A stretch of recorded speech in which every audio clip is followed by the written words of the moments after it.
Hi, this is Darren and this is Tip Tap Game Clash.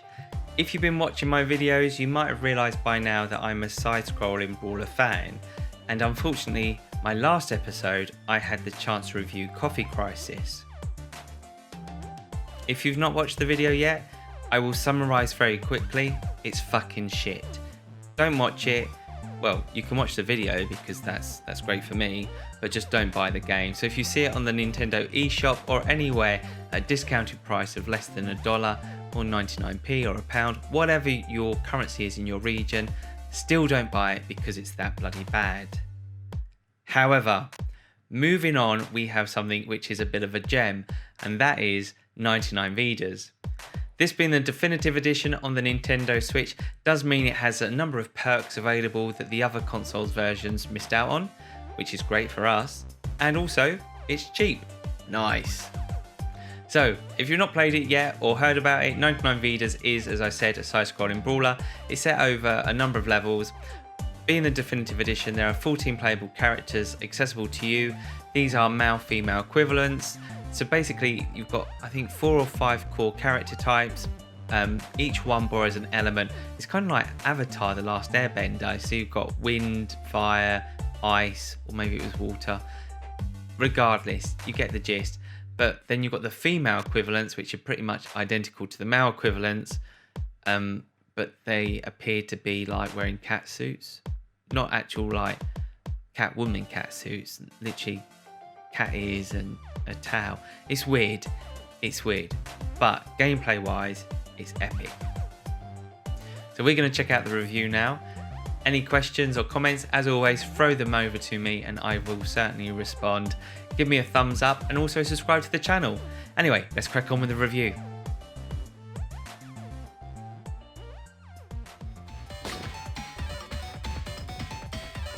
So here we are jumping into a 2-player game of 99 Vidas. I've got my mate here, Joao, so he's my couch buddy for today as we go through a number of levels just to see exactly what 99 Vidas has to offer, what the play mechanics are like, and also if we enjoy it.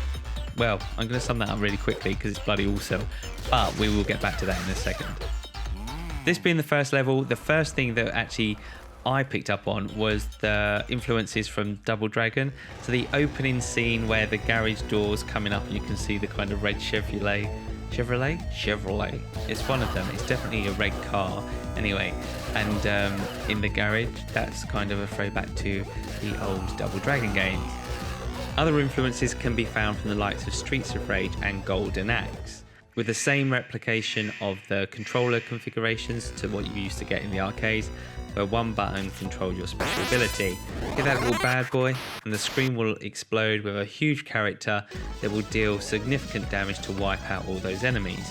It does look a bit tacky, especially from today's standards, and even the way they've implemented it just feels like it's kind of been a slapped on afterthought. It does sound like some critique. Yeah, it is, but I can suck it up because it's not too much of a problem.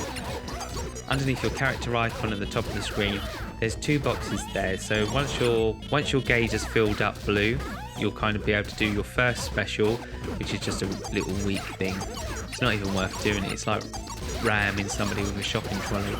But if you save it up for the second slot, so you've got the 2 blue bars full, then it will unleash hell. As you carry on playing throughout the game, and at the end of every level, once you've completed that boss fight, yes, the boss fights do exist, you will then have an opportunity to go to a shop and purchase upgrades. This is where you'll see a similar style to the likes of River City Ransom, and also I suppose the new title, which is River City Girls. Streets of Rage also had that same mechanic that allowed you to level up your character or unlock different skills in order to enhance your abilities as you play through. One important note to make while playing 99 Vidas is that it's crucial that you maintain your combo. The more you chain your hits and the higher your combo goes, the quicker you will charge your special abilities. In certain scenarios, you will face multiple enemies, and if you're not playing in a 2-player game, you're probably going to be screwed over completely. But if you have got a mate, or 2 or 3 sitting next to you, the good news is that if one of you is being taken out by the enemies, they can obviously gang up and break the enemy combos on you. So it's really crucial that you pay attention to what's going on the screen. So if, like me, when something bad is kicking off, start screaming and you will certainly get some attention or some very strange looks from your mates on the sofa. Cubite Interactive have done a phenomenal job in cramming 99 Vida with plenty of personality. As you play through, make sure you pay attention to the background. On certain levels there's enough humour there that you might not miss it the first time, so a second play through or even a third or fourth will certainly hopefully make your eyes catch note of what's going on. One level in particular sees a man leaving an adult store with something in a brown paper bag. If you pay attention to what's on that brown paper bag, you might see something rather shocking. Other comedy influences come from the likes of the Gimp boss battle, the mock-up of Yoshi's Story from the Super Nintendo, that kind of hand-drawn cartoonish look, and even the likes of King from Tekken making a interesting appearance as an enemy. 99 Vida therefore does seem to tick a number of the positive boxes and only one or two of the negatives. The negatives though are easy to overlook, with tight gameplay, a phenomenal soundtrack that is very reminiscent to the 16-bit era, and sweet arse graphics to admire throughout every level. This is an easy recommendation and certainly one to pick up. The other good news then is 99 Vidas is available on pretty much every platform. So if you've got Windows, Mac, Linux, PlayStation 4 or 3, even PlayStation Vita, you can get it along with the Xbox One and Nintendo Switch. Sorry Xbox 360 fans, it's definitely not on that platform. Regardless though of what system you do pick it up for, if it's anything like the Nintendo Switch version, you're in for a treat and a worthy investment, especially for a casual gameplay afternoon with a few mates and a couple of drinks. Perfect. I would say though, if you're drinking gin and tonic with this, be prepared, you will get into a bit of a head fuck on some of the levels. That stuff will just kind of screw you over. If you did enjoy this video, please make sure you hit the like button and also click to subscribe to my channel. I do post videos every week. I will continue to explore the side-scrolling brawlers, but I'm going to start looking at shoot 'em ups, which is another one of my fan favourite kind of game genres.